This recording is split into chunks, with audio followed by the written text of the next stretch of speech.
everyone, Greta here from Plan. Today I'm going to show you the number one feature you're going to need if you're a photographer. Now this is one of my favorite features, and today I've created our grid to look like a wedding account. And I'm basically going to show you what I would do with this feature if I was a wedding photographer. If it's your first time seeing Plan, you can easily drag and drop your content onto this mock-up grid. This connects to your Instagram, so it's updated currently, and it's really easy to create a beautiful and cohesive feed. At the top of the screen on the desktop version of Plan, go ahead and click on Media. Now this feature is our Media Collections feature, and it recently got a makeover, and we've added a bunch of new helpful tools.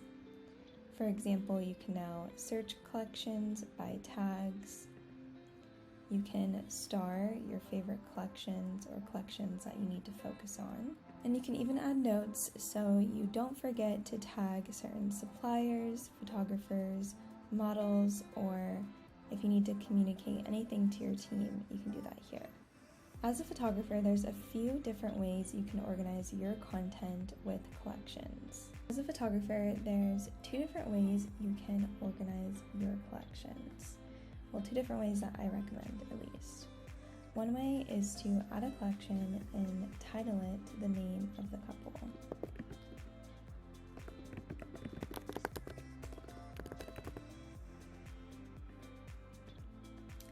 Under this collection, you can add all photos that pertain to this particular wedding.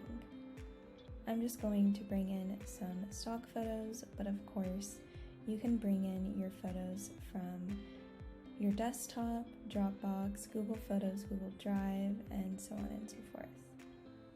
Now, just as an example, I brought in two photos here. And let's say we want to make sure we remember the vendors from this particular wedding. You can easily add that in the notes section of Media Collections. You can also add anything like hashtags, for example, to remember the couple's hashtag for the wedding.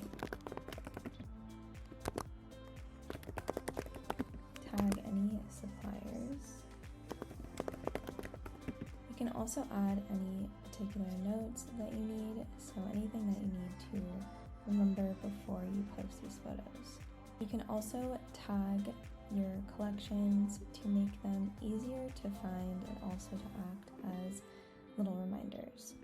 For example, I just created a tag of the couple's name, so A+M, and that way, let's say I shot this a few months ago, this collection ends up all the way at the bottom. It's easy to just search the couple's name and immediately be able to find it.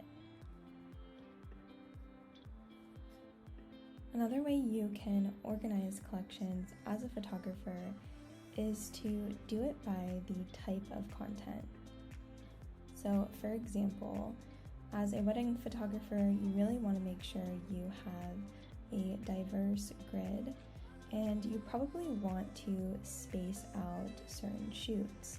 So maybe you want to post a photo from the A&M wedding, but you also want to add in some diversity, so you want to bring in photos from other weddings, and instead of kind of having those blocks of photo shoot content, you instead kind of mix in all your content from current weddings you're shooting or previous weddings that you've already shot.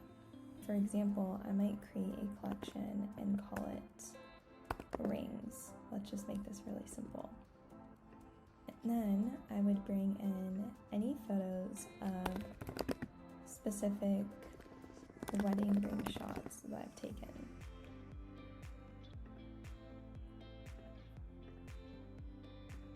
In notes, I would make sure to tag any ring jewelers or any jewelers that I'm working with that pertains to the images in this collection.